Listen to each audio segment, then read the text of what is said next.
Hey, this is Anney. And Samantha. And welcome to Stuff I Never Told You, production of iHeartRadio.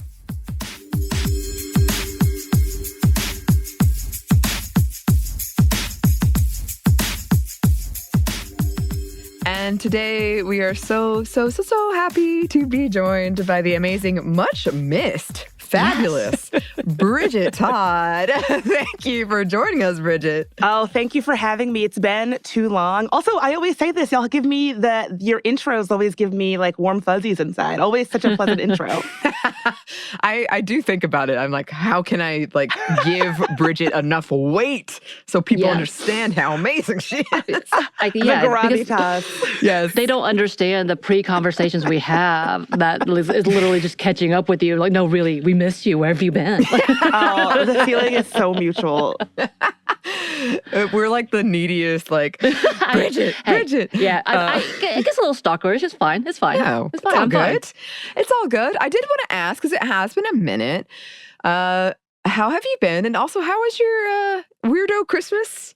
Oh, yes. Thank you for asking. So I have been good. Weirdo Christmas was actually a success. Yes. So we were in West Virginia, which is typically where we like to go on the, is it the Potomac River or the Shenandoah River? One of the rivers out on the Mid-Atlantic. It was beautiful, but very cold. We started a new tradition where we have like an outdoor evening, even though it's like 20 degrees outside, around a fire. So had to wear like long johns and like multiple pairs of pants, and then fur outerwear, like fake fur, but like a fake fur hat, a fake fur vest. So that was really fun. Yeah, it was great. Lots of shenanigans and weirdness and all of that. And then I got to have probably the most involved non-weirdo Christmas of my adult life. Because my family, we don't really do Christmas. And so for the first time, the entire Todd family gathered together in the same place to actually have a Christmas. And it was lovely. So the holidays were great. How about you two? What did we end up doing? Well, it snowed. That was one thing. In Georgia? Yeah, I did. Well, it snowed lightly in some places, but we did have freezing weather. So it went down to 10 degrees in a lot of places with high wind chill factors. And for the South, we never are prepared for anything below like 35. How dare you? But yes, it was especially cold. It was. Yeah, you were more in the mountains, Anney, right? So you got some snow. I went to visit my family, and they live in the mountains, and I don't know if you know this about me, Bridget, but I hate driving. I don't drive anywhere. I did know that about you. So it snowed, and I was like, it's time, Anney. You've got to get out there. But it was good. It was fun. I don't know. I don't know if this has been your experience, but I feel like since the pandemic, I'm a very big tradition person because it marks the passing of time. Mm-hmm. And I feel like even though I'm doing these tradition things, it doesn't have the same weight of like, oh, it's a new year or whatever it is. So that was kind of this year. I was like, oh, I guess, oh yeah, Christmas happened. Now I'm go back to work. I don't know. It was interesting. Yeah. Yeah. I think in general, we've talked about how little we like Christmas. But for me, and I think I talked about this last year because now it's become the partner and what happens when you are in a relationship and how you have to divide the time, especially when our families are in two different places. So mine are in the mountains of Georgia. His are spread through like Florida and South Carolina. So we have to like kind of compromise and see how to divide the time. And for this year, we went down to Florida to see his family. It was lovely. But yeah, we also have become new homeowners. And because of that freeze, again, Atlanta, Georgia, we're not prepared. So there were many conversations about pipes bursting and things had going wrong because it froze and all these things. So we had a panic moment of getting like friends and neighbors to go check and make sure we didn't have a flood or whatever. So it was a new level of worry on top of being with family. But it was enjoyable. Don't get me wrong. Like his family's really great. But yeah, it's just been like it's new for me. Like trying these new, I guess we're starting new traditions, except hopefully not like the homeowner stuff, but just try to combine that. And it's an interesting conversation about relationships, compromise, and communicating. So that's what my Christmas was. Yeah, I hope this is not like the annual frozen pipes tradition. No, I don't need that. We don't want that. I can't afford that. Don't do that to me. Samantha gave me this list of holiday movies to watch this year. Ooh, by now you're talking about language. I think you would appreciate it, Bridget. It would be right up your alley. I feel like you would have liked those, Please, actually. what's on the list? Because it was like the rom-coms of the holiday, and it's the love-hate that people have of rom-coms. And a lot of them were like New Year's movies as well, because Bridget Jones' Diary was in that list. And that's typically more of a New Year's thing. And I believe While You Were Sleeping, which is also on my list, is also a New Year's thing. So yeah, I gave her a list, and it took her out of her comfort zone. But I did think about you. Thought Bridget would appreciate my list. That is one of the annual traditions of Weirdo Christmas, is that you get messed up and watch really terrible Christmas movies, like some Hallmark movies. You know, the cheesier, the better. It's kind of like a hate watch. You're watching to make fun of / talk over. But some of them will really get you in the end. You're like, actually, this is like a legitimately, I'm invested now. Like, we're in the true meaning of Christmas. Right. Love it. I love it. I do have a question for you that I swear leads into what we're talking about today, which I'm very excited to talk about. Oh, good. Okay, yes. Do you have like a favorite article of clothing? Do you have like a thing that you just buy way too many things of? Oh my God, I do. So many. This is part of the reason why I wanted to do this episode, is a little bit of like, I don't know, like checking myself a little bit. One of them, this is going to sound strange, is leather, any kind of leather or like pleather pant. I love a faux leather legging, and it can be hard to get the right one. You know, you're buying them online, and so you're like, oh, I'm going to buy 3, and I'll return the 2 that don't fit. You say that, and then you never do. Nope.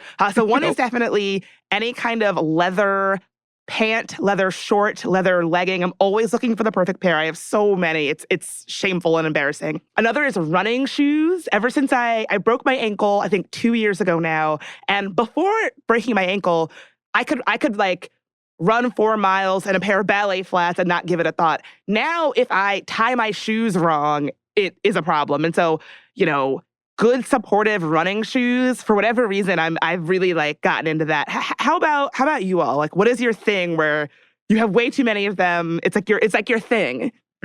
Well, I mean, it's probably cosplay, but oh, you don't say. During the pandemic, I would say sweatpants. Like I've become a real like, oh, those look like really cute, comfortable sweatpants. That's been my biggest thing. But jackets before, I love jackets. My mom makes fun of me every year. She's like, you don't need another jacket. I'm like, but look at that one though. Well, a jacket can like make an outfit. Yes. It really can. Yes. It really and can. It's like, it could change like everything. Yeah. Jackets, it could go from that's my number one. Casual to fancy in a like heartbeat. Yeah, well, I feel like I've talked about mine many times, and many people make fun of me because I am a cardigan sweater girl, and I have been since early 2000s. You can't break that from me. You can't take that from me. And I look like a grandma at all times. I just love the comfort of the coziness. I use it as a jacket. Literally, I rarely wear jackets because I have cardigans, no matter how thick. I found a poncho that I love that was even better. I was like, oh yeah, here we go. But that has been a thing. I feel like that's kind of synonymous with who I am, is my grandma sweaters, and I will die before you could take it out of my hands. I mean, the classics are a classic for a reason, you know? The cardigan, they got it right the first time. Every time. I love it. Well, so I have never heard of this that you've brought to us today, Bridget. So it's de-influencing. That's right. De-influencing. And I guess it's exactly like what it sounds like. I'll give you a good definition of it later in the episode, but you know, spoiler alert, it's like exactly what it sounds like. If you know what influencing is, it's sort of doing that in reverse. And so a good sort of counter question to the really good question that you started with is, do you have stuff that you saw online and you're like, oh, that'll be cute. And then you are like, I need that. And then you buy it. And when it arrives, you're just sort of like, wow, I didn't really need this. Now it just sits in my apartment. I'm underwhelmed. Why did I buy this? Oh, yeah. Yes. I get ideas stuck in my head where I'll see something and I'll be like, I don't need that. And then like 3 days later, I'm still thinking about it. Even if I don't want to, it just is like, it lodges in my brain. And so during the pandemic, Instagram has gotten me a couple times where I think before the pandemic, I was pretty good about like, no, I don't need that. But during the pandemic, I think it's like a stress outlet almost. Like, oh, maybe this will make me feel better. And it has been like sweatpants and bras and underwear, like comfort clothes. And then I'm a huge fan of things. As we were talking about before this, I'm a huge fan of like Star Wars and The Last of Us. So anything like that can get me pretty good. Yeah. And it's kind of annoying. There's so much Star Wars stuff like that out there where it's like, you need this Star Wars hoodie or like pencil case. It's like so much stuff. Yeah. Right. I mean, you need a figurine, obviously. For one of the purchases I made was for my partner, and I got them a light up. What are those robots? AT-ATs? Gawk? Oh. No, AT-ATs, right? Yes, like AT-AT, the ones that AT-ATs, whatever. I call them AT-AT, apparently. I don't know. Yeah, that's okay. This is how little I know, okay? No, don't come for me. Well, this is a different podcast, but that is you're in the clear. You're in the clear. Okay. But like I bought that for them because I saw it online as like, I think I had been searching for gifts for Anney and that popped up and I knew my partner would really like it. So it ended up being good. But I did make another purchase where it was like, I'd have this thing. This is, I guess, just another love letter to Anney because we do this thing where we hang out often. And then I'm like, I have to buy a thing for my partner, Anney, and myself. Like, I don't know why it is always that. And it has to be, like, it's not the best BFF necklaces, but it's matching for sure. We could match probably a week at a time. Like, we could match. But one of them was those, like, because we were watching stupid Game of Thrones, I think, or it was just about to end, or something along those lines. And they had these really cool, supposedly lighters that will never die. And it had really cool engravings. And you're supposed to, that does not work. I think it lights up. It lit up one time and never again. Oh, I hate how they get, it's like low-key a scam. I hate how they get you. It is. I will say at least I received it, but it took like months for me to get it. Not a good sign. Not a good sign. So I have this exact same problem. I have so many products that I bought recently, literally only because I saw them on social media that I really don't need. My big one that came recently is the Stanley water bottle, which I had been seeing on TikTok everywhere. Right. It's this like massive metal water bottle with a straw. So I was like, oh, I want to drink more water. One of my New Year's resolutions, more water. When I tell you this thing was $40 and I don't know, I can't speak for all Stanley water bottles, like not to besmirch the good name of Stanley, but it leaks. So it's like $40 for a leaky water bottle. Like, why did I buy it? It's also very heavy when it's full. It just doesn't suit my needs. There's not a need in my day-to-day that this water bottle that was pretty expensive as water bottles go actually fit. Another one was these weights that you can strap to your ankles and your wrists. And they're fine, like they are indeed weights. But I used them maybe twice. And I think I bought them when I was feeling very aspirational. Like I bought them for a version of myself that I patently am not, if that makes sense. Yep. Yeah. I love that. I will say for my partners, if I had to guess for them, it is water bottles and coffee mugs. And I'm like, why? Stop it. And we have so many. I'm like, you don't need this many. There's no reason. You're not going to drink this many coffees in a day that you need 16 different. And we have a whole like shelf of it. And I'm like, please, if you do it again, I'm going to punch you in the throat. And they take up a lot of room. Like things, items like that, it's like they store awkwardly. And so if you don't have a huge place and a lot of storage space, it's like, it adds up.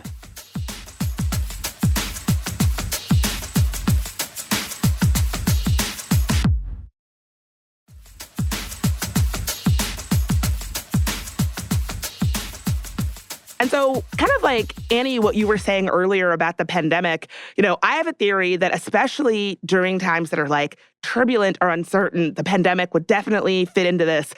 Many of us, myself very, very much included, really turn to online shopping for a quick serotonin boost or a quick, this is going to feel good, or like I got into this habit of enjoying the feeling of kind of giving myself Christmas every day. Like, oh, there's going to be, when I come home, there's going to be a present waiting for me, from past me. And so This is not just my theory. I do have a little bit of research to back it up. People really leaned into online shopping during the pandemic. According to the most recent 2020 annual retail trade survey release from the census, e-commerce sales increased by $244.2 billion, or 43%, in 2020, the first year of the pandemic, rising from $571.2 billion in 2019 to $815.4 billion in 2020. And people, again, myself very shamefully included, really relied on online retailers specifically, like Amazon. Unsurprisingly, Amazon stock hit a new all-time high during 2020, and it's only now, like pretty recently, starting to fall from that huge boost during the beginning of the pandemic.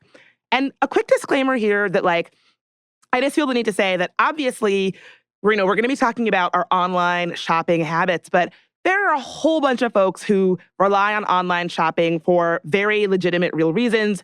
Folks with disabilities or chronic illnesses, for them, online shopping can be a lifeline.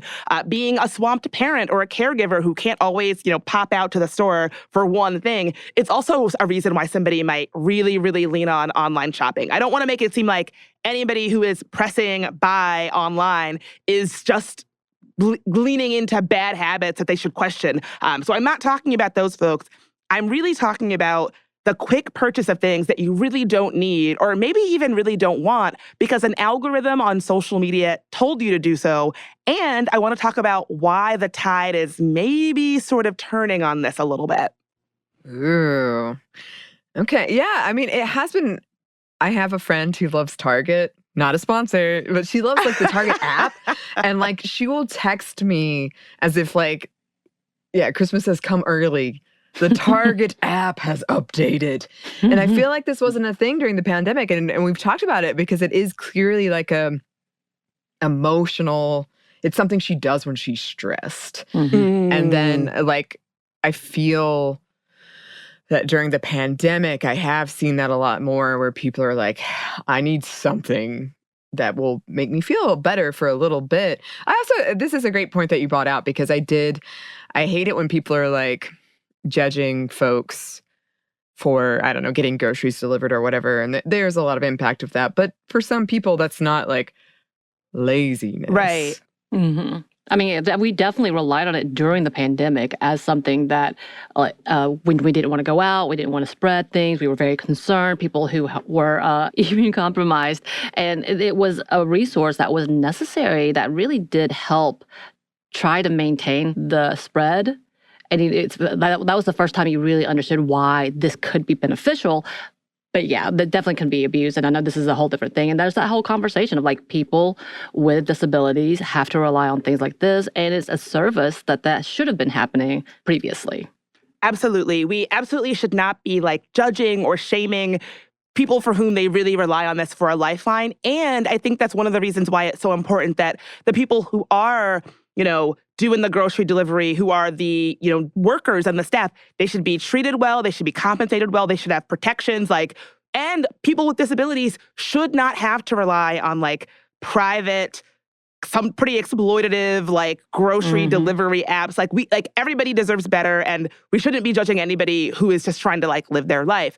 But I do think that we are in a place where people who, again, myself included, maybe got into some bad online shopping habits without really hitting pause and really thinking about whether those habits, maybe got us through a tough time emotionally during 2020, but maybe aren't really serving us so well, or our wallets so well, if you're me, here in 2023. Right. It's kind of interesting because I think we've talked about this before. I'm a big fan of TikTok. I can get lost in it for hours and hours at a time. Same. I get so many things. And it starts to read me and I'm like, okay, stop that. Why are you sending me an ad about this? And it's not necessarily an ad, but it's someone that I trust, or I say trust in quotes because it's someone that I like and follow, and they seem Like good people, you never know. And then they're like, oh yeah, these are my 5 Amazon finds, and these are my 5 Costco finds. And I'm like, yes, you are correct. I need those things. Did I know that it existed? No, but I absolutely need those things. Oh and my it's getting to me gosh. more and more. The 5 Amazon stuff always gets me. And I have this thing with like, there are so many creators on TikTok, which I'm also addicted to. So I feel you on that, Sam.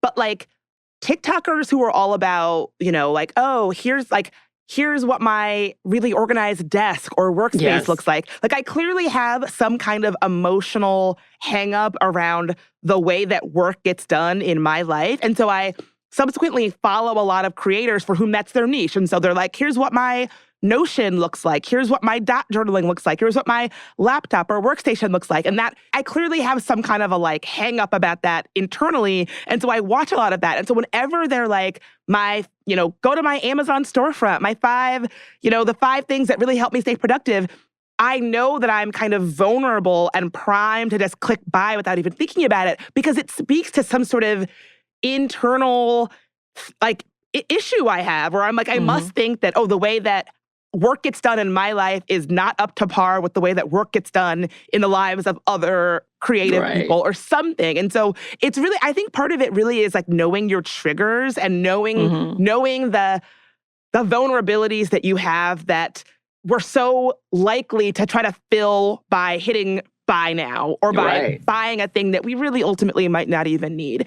And so, if I had to give this conversation like a so what, it's that we should really be in a headspace of asking some questions when it feels like the algorithm or the app or the platform is the one in control and we are passive. I think that what is really important is if we switch that dynamic so that we, the human, the person who makes the money and makes the decisions about how the money gets spent, is the one in control and that we are not, at the behest of algorithms and influencers who we don't even know and, apps and platforms. And so in service of that, I think it kind of makes sense to kind of talk about how we got here, like a little bit of a look back on influencing and how we got to this point where maybe people are kind of starting to ask a few questions about the role that social media influencing has on our life. So if I had to ask you, what do you think used to be the main app on social media where a lot of influencing was taking place, what would you say? Instagram. It's absolutely Instagram. Back in the golden era of Instagram, it looked good. It had a good layout. It was easy to use. It was understandable. It was a different time, right? And so I think it felt back then, I'm going to say this is 2014 is when I would kind of situate this. So it felt kind of clear how one would get engagement. So if you were an influencer, if you were on the influencer side of things, you probably had a pretty clear sense of what the algorithm was going to reward. It rewarded images of faces, for instance. And so the rules seemed pretty doable. Post every day, post natively from the Instagram app as opposed to adding a picture later. It was pretty clear what you needed to do to do well on Instagram, algorithmically speaking. I think that us as the audience who was consuming the content that influencers made on Instagram, we also had a pretty good sense of what to expect. You were going to get conventionally attractive women who were giving you life envy and making it seem like, oh, well, if you bought this specific item, your life could be like mine, right? And obviously, this is a curated, manufactured lie that could absolutely be harmful to people who were consuming it, as research is very clear. But I would argue that there was something familiar to it, right? We understood what to expect as an audience who was consuming the content of influencers.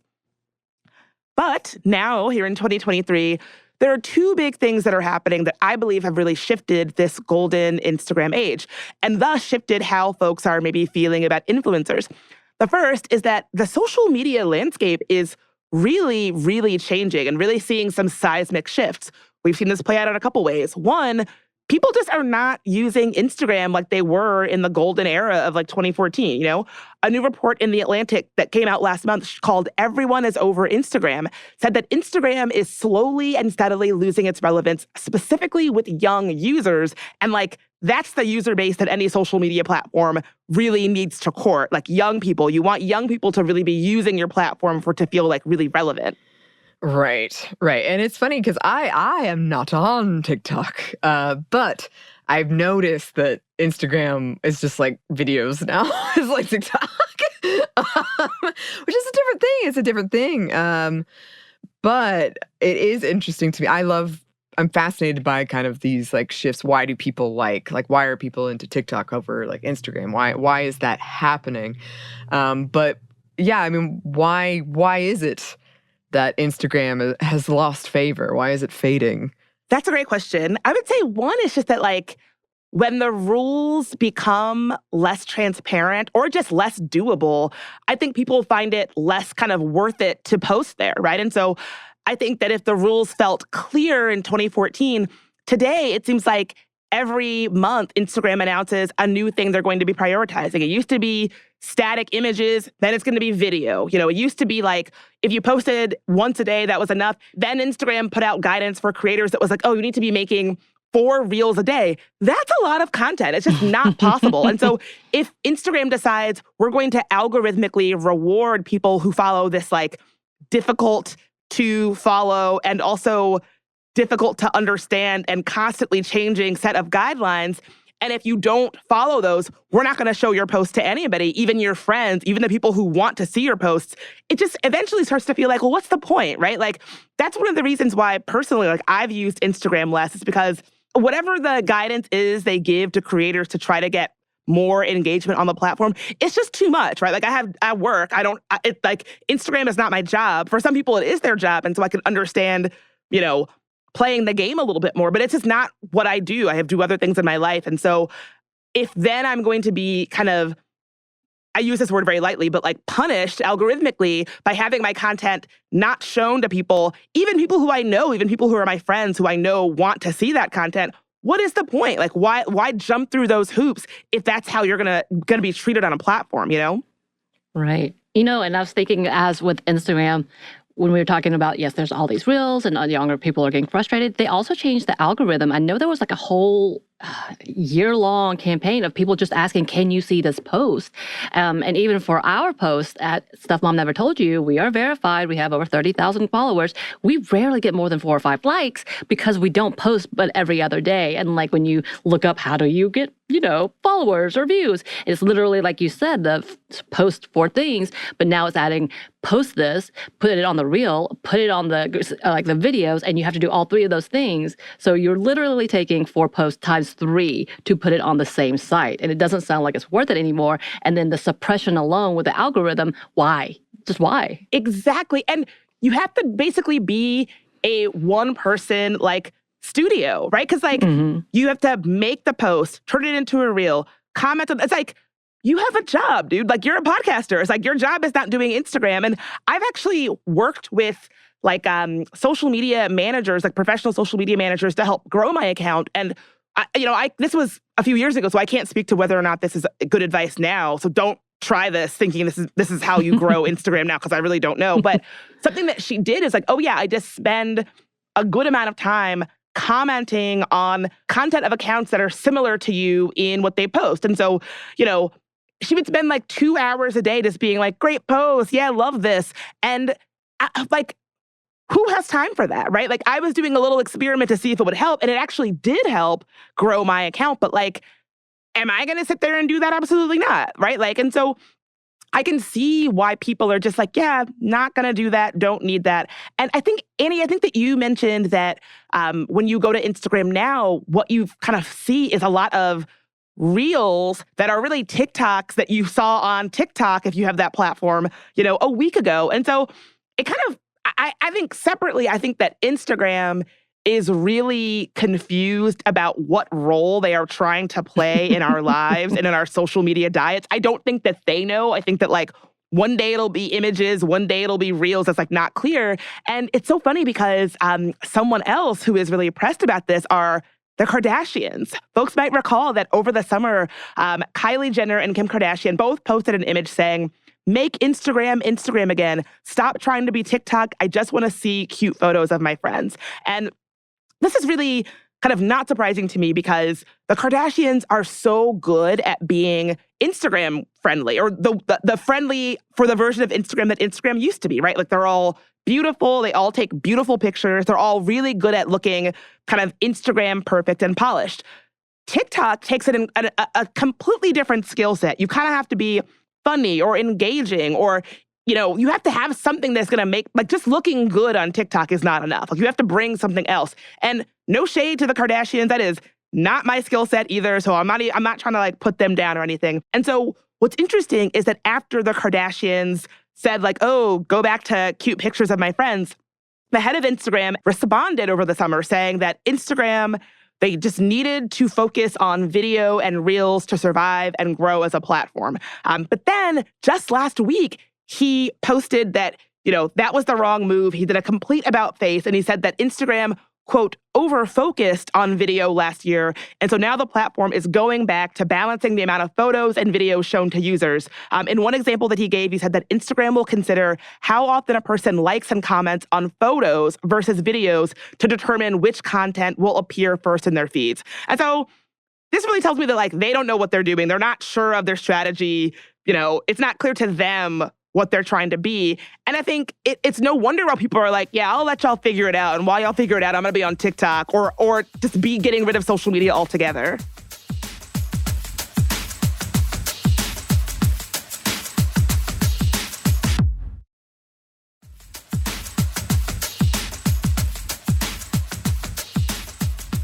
I think it's kind of funny because I think of this analogy. When you think of Instagram, I think of the elder millennials. That's me. I don't want to hear it because I'm in between the Xers and the millennials. I came out right at the cusp.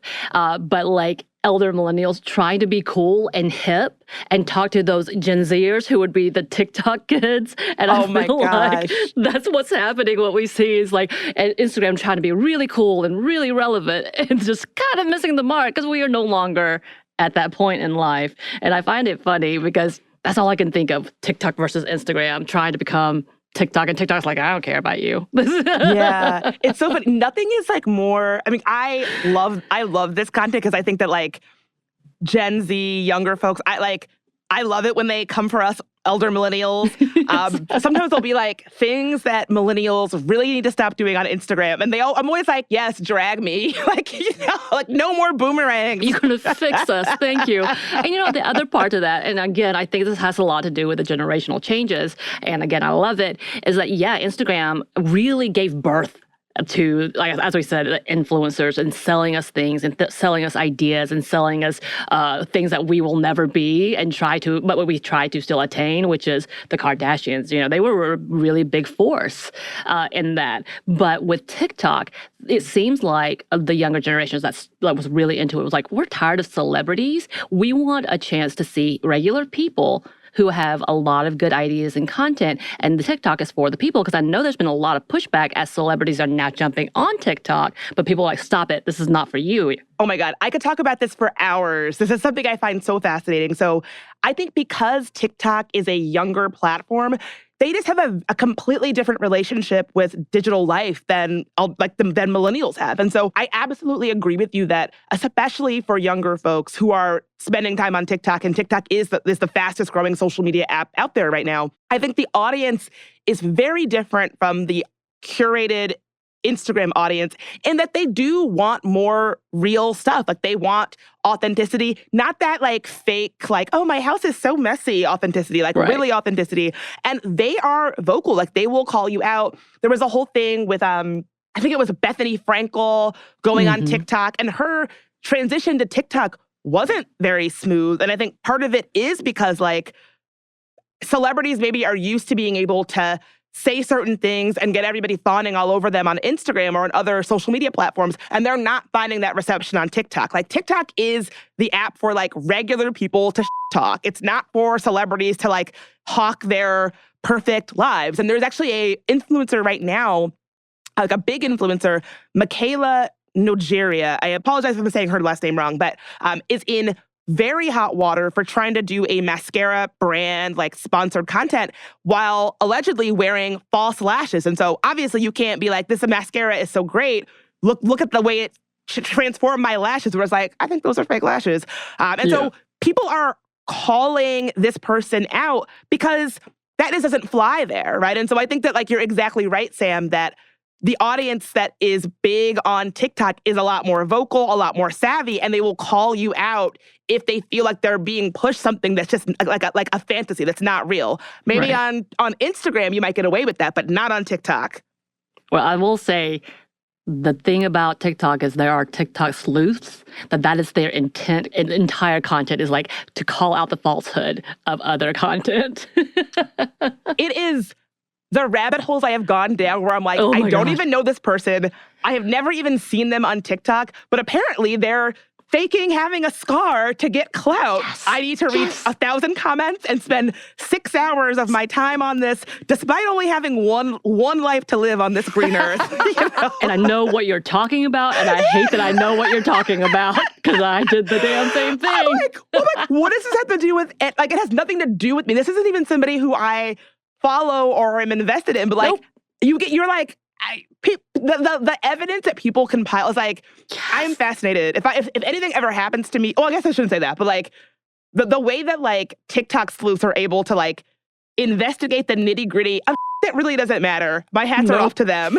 Right. The petty is real, and if it's all in good fun, there's definitely seriousness that we definitely talked about before, but the pettiness is real, and when you get invested, you're just like, and you can't help but be the voyeur, and you feel a little guilty. I will say that.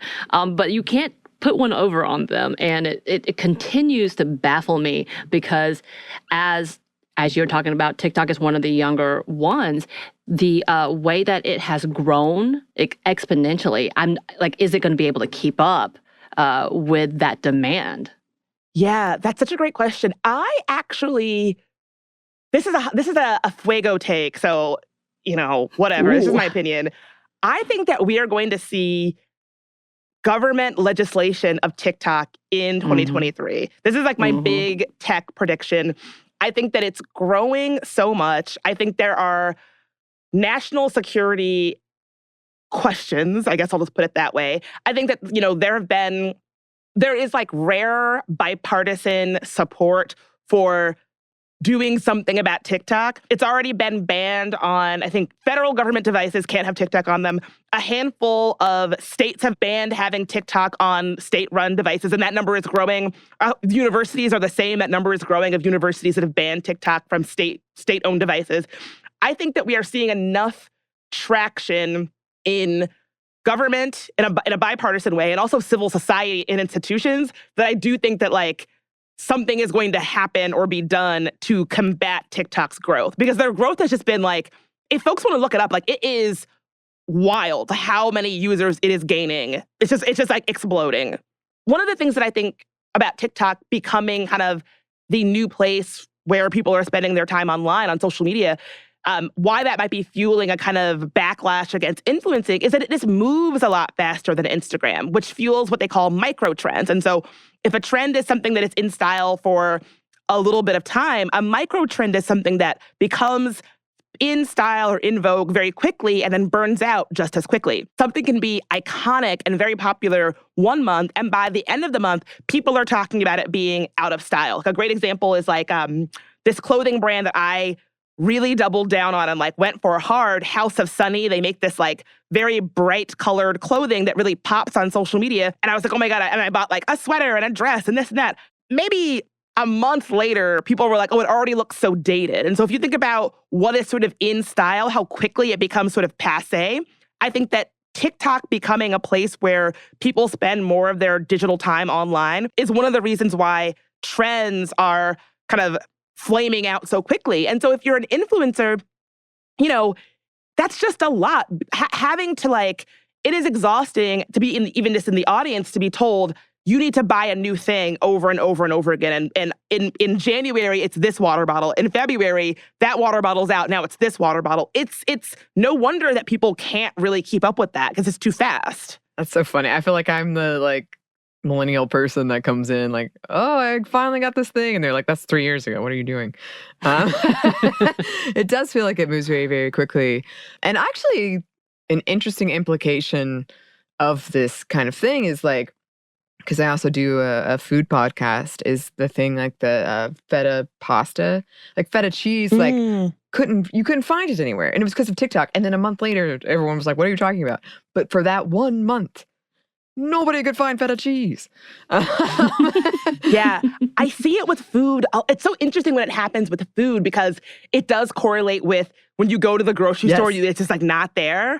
I've heard that tinned fish is like the new thing right now, which if you want to talk about like our economic climate, the fact that like tinned fish, like, just having our tinned fish date night, that tells me something. I'm like, people are thinking about our economic climate in some perhaps like less than cheery outlook. Yes.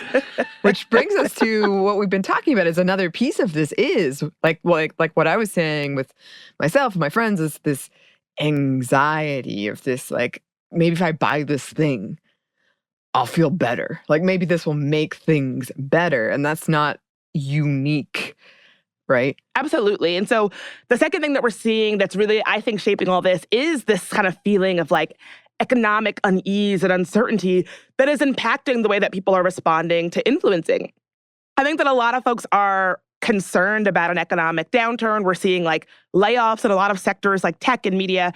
I think people are perhaps wary about spending money on things that they see online and maybe doing it in a different way than maybe we once were in 2020. And I think that like, more importantly, I think that as we go into times that are uncertain, economically unstable, people don't really want to open up their phone and see people living the high life, right? Like it just doesn't feel good to be worried about inflation, worried about food being on the shelves, worried about how you're going to make rent, or if you're going to be laid off, and open your phone and see an influencer trying to sell you that their life is perfect and that your life can be perfect too if you buy this thing that you don't need, don't have money for, and don't even really want. I think that people are just not feeling that vibe anymore. I think there was a time where that had a time and a place and it felt very familiar. I think right now we're not loving it.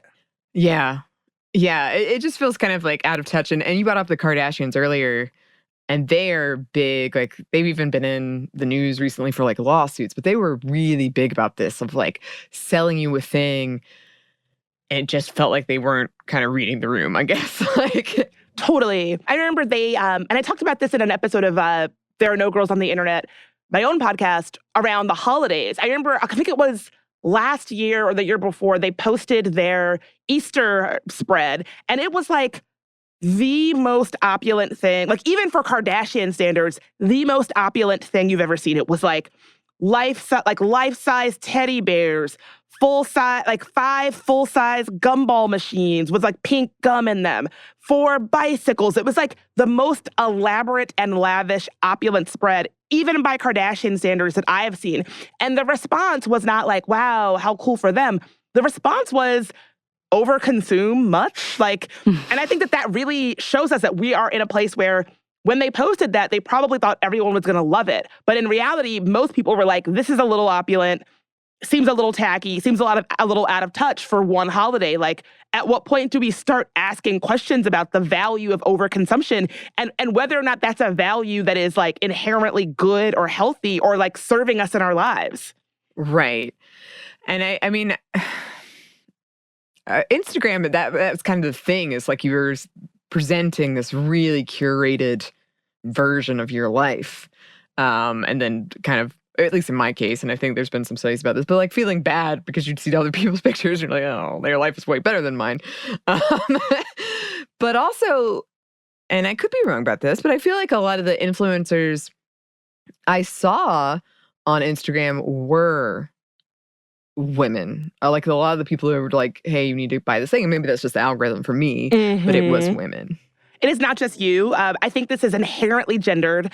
The lion's share of influencers are women and girls. According to a study by the influencer marketing agency Isaiah, in 2021, women accounted for more than 85% of sponsorships made as influencers. But I should note that because this is America, there is also an influencer pay gap. Even though there are more, like, women make up the bulk of influencing, they're still paid less than men for influencing, which is a real head scratcher.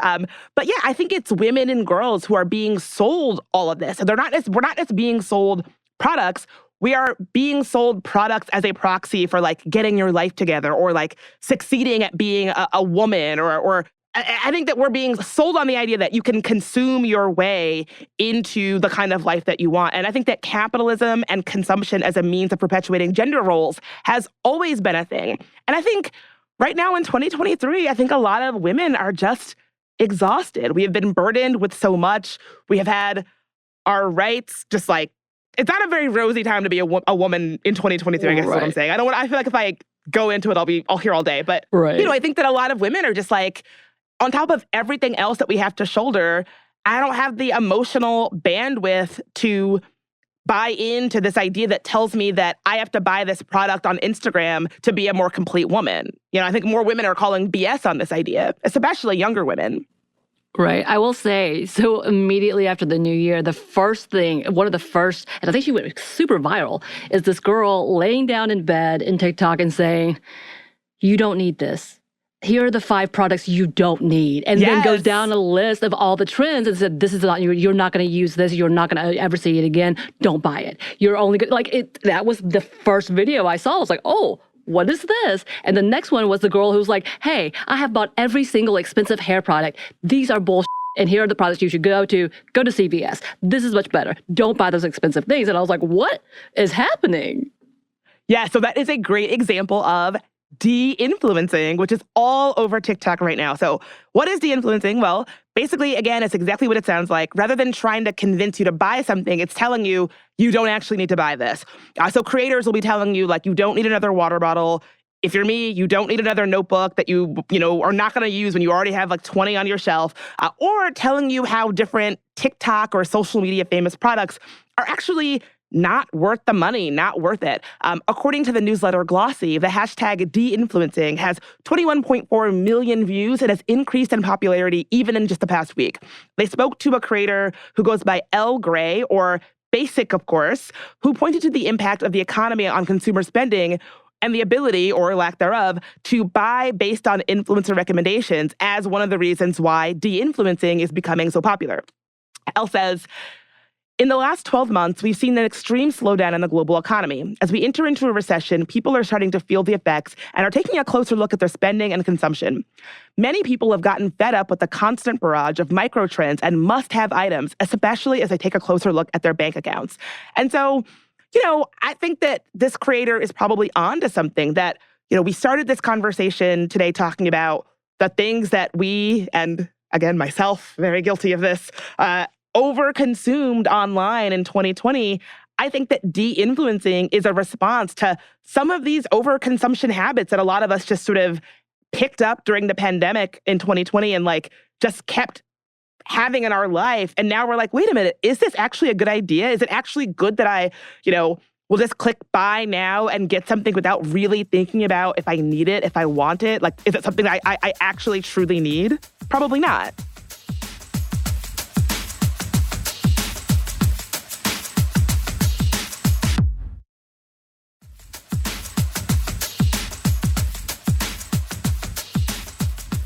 I will say, I feel like, and maybe it's just the side of TikTok I'm on because we know it is very curated, these de-influencers who are trying to help you save money and tell you what it is and tell you what's working, what's not working, it's almost a way of women supporting women or, the marginalized supporting the marginalized. Like, you're the one, I know this is aimed towards you. Typically women are typically, those who are in really harsh places. So I'm going to help you and tell you not to do this. And on top of that, the same conversation about the Gen Zers, again, I'm still in awe of them, is that they are all about calling out the BS. So when they see an influencer saying, this is amazing, and then they start realizing this person is all about the money, this person is not genuinely doing things, kind of like the mascara, we're going to call you out and tell you don't do this, again, as a way to protect other consumers / other women. I love how you put that. I absolutely have seen a million times that women and other marginalized people telling each other the truth and leveling with each other and breaking down for each other, that is more powerful than $1 million PR ad campaign, than a million well-paid, PR agents working overtime. Nothing is more powerful than women sharing their truths with each other. And that can it doesn't matter what expensive marketing firm that you've contracted. Women sharing each other's truths with each other will always be more powerful. Absolutely. Yeah, and I find it interesting because it's those kind of like that same girl I was talking about who was saying, don't buy this, and she's now gone viral. Being honest, being truthful, and trying to protect others has really built her audience, and she's become an influencer / de-influencer, and is now getting credibility and may be able to go viral enough to like start having her own outlets, whether it is, who knows. I know several people from TikTok as well as YouTube, but that's the whole thing, have shows, get brand deals, or get specific deals that are genuinely good because they are honest, and it's building them up. So it's interesting to see how the opposite of that has grown them. Does that make sense? It makes so much sense. And I think it marks a shift, and I think it's good. I think that like we should question why the powers that be are so quick to reward people who make their entire thing about stuff that you should buy over consumption. We could be instead building up honest platforms, and platforms that say like, well, you really aren't going to use this, or you really don't need this. Like, I love watching on TikTok people who do closet cleanouts, and they're like, these are the top 5 things I like remove from people's closets, or like the top 10 things people don't actually wear, because it might actually help create that shift of being a little bit more in tuned and intentional about what you buy. And I think that's really important. I mean, like, it has so many implications, not the least of which is the environmental impact of like, I had a little bit of a fast fashion thing myself. Like, I would buy from this brand, is it Shein? Where, it's like, it's so cheap, and it looks like the fancier stuff, but it's so cheap. Then it's like, well, you're like, actually, it is one of the biggest offenders of fast fashion that ends up, polluting our world. And it's like, I don't want my unexamined emotional need to translate to a worst world for the next generation to come. And so I really kind of saw the like need for me to do a little bit of thinking and unpacking and intention around my own consumption habits and what I was trying to fill by buying things, and the longer term consequences for generations to come. I know that sounds like a lot, but like you got to start somewhere. Right. No, it is absolutely goes hand in hand again with the new creators, that the people who are getting big on TikTok are those who are like, hey, you're doing these things, and it could be, of course, this is a whole different conversation about diagnosing and assuming everybody's one thing or another. But it does call out to be like, hey, you have this reaction, which could be costing you money, costing you time because of a trauma. So you're focusing on the wrong thing. Like, I do love seeing them correlate actual action to internalized trauma or maybe reasoning, or however you want to say it. But it is encouraging to see that there's more correlations that these influencers / TikTok people are talking about out loud. So you start considering the actual basis of consuming too much or consuming way too fast or not thinking about it. It's both encouraging and kind of scary to see how quickly this can flip, because we really did go from a generation of we have to be perfect, we have to look perfect, we have to be the Kardashians, white girl version. What I mean by that is that skinny version. You know. Yes. You know what I'm talking about. To like coming into loving your body, do things that are healthy for you, do things that make you happy, do things that bring you joy, and then going into, and that comes to having peace of mind, and this is how you do it. And so it's kind of interesting to see how we flip there, but we are at this cusp of like, it could flip again, and is it going to be healthy or unhealthy? I think, again, TikTok is encouraging to me to see the creators that I'm seeing. That's such a good point. And I think, the bottom line of this is that you cannot consume yourself into feeling like a complete version of yourself, to feeling whole.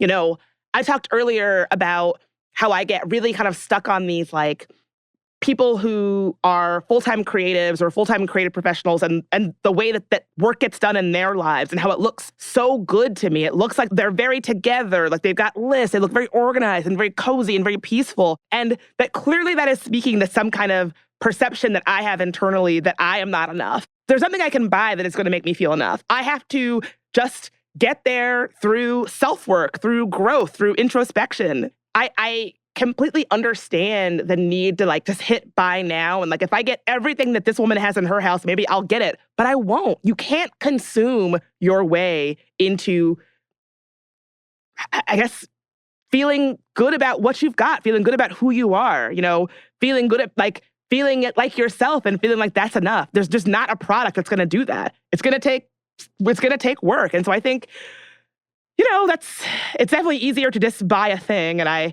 boy, do I keep trying.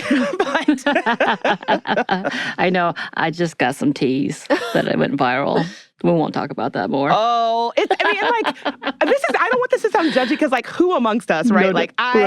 We're all works in progress. But if you were interested in trying to unpack some of this, like de-influence yourself, first I should say, like, I am not a professional. So if you are someone listening and you think that you really might have a true issue with like buying things and shopping that you might need to talk to somebody about, you should do that. Talk to a professional if you feel like your issue rises beyond what we're talking about here. But a couple of tips that might help folks de-influence themselves. My favorite sleeper tip is that if you have an iPhone, or I think it works on Android too, using your phone in grayscale. My phone is in grayscale probably 90% of the time. You can go into your accessibility settings on your iPhone and change your phone to grayscale. And I have it so that the little button on the side, the power button, if I hit that 3 times, it flips from grayscale to color. So if somebody sends me a picture where it's like, oh, I need to see this in color to get the context, I can easily, flip it to color, flip it back. When I tell you that it makes things on your phone look so much less enticing and less appealing, and I can absolutely feel it. When I'm looking at my phone in color, I can feel the little synapses and neurons going off in my brain that tell me, buy this, click that, look at that, read that. And it makes the experience of using social media more boring, but in a good way. I feel a lot more in control when all of these bright colors that are literally designed by people who make lots and lots of money to fire things in your brain and to get you to be as tuned in and as plugged in as you can. And so I'm a big fan of like trying to throw a wrench in this techno hacking that messes with all of our brains. So try to put your phone in grayscale. I love it. Another one is that when you feel that twitch in your brain that says, I need this, don't click buy right away, right? Like ask yourself, does this fill a legitimate need in my life? If you're Samantha's partner, is it just another vessel with which to drink coffee or liquids out of? Do I already have a vessel or several vessels that meet that need? I'm going to throw it out. And then, notice your emotions. Like, when you feel influenced, really ask, like, do I feel the need to buy this because it is serving an emotional need or filling an emotional hole that I have? And what's that about? You can really just start small, just asking, isn't that interesting? Be curious about the emotions that are sparked for you when you're using social media. My therapist always says that judgment and curiosity cannot coexist. And so rather than being like, oh, you just are so bad with money, you just throw money away, you just cannot stop shopping online, that's judgment. And so when you're judging the way that you feel, when you're judging your emotions, you can't be curious about them. Curiosity is how we get to someplace better and move forward. And then lastly, learn to love what you already have. I spent so long chasing micro trends and quick hit trends that when I look at my closet, there are things in there that I love that I don't even really know where they are. I don't even have access to them or see them because my closet is so full of stuff that I bought that I didn't even really think about. And so it makes it harder for me to love the things that I actually do have that feel good. And so the things that I really do value and like, because there are plenty of things that I bought where I'm like, oh, I do not regret that choice. That was a good buy. It makes it harder to really appreciate the things that are good buys and have them stand out when you just buy so much crap that you don't even really need. Right. Organize, because you will find that thing you love that you forgot about for 2 years. Shop your closet. If you do that, you're going to be like, oh, look at that. Shop your closet. Exactly. Yes. During the pandemic, I remember there were a couple of times where I was like, I really, really want this thing. And then I would look through my closet and I already have that thing. Yes. I I can't tell you how many times it's happened where I'm like doing reruns. I'm already in reruns on my closet. Like, what is this?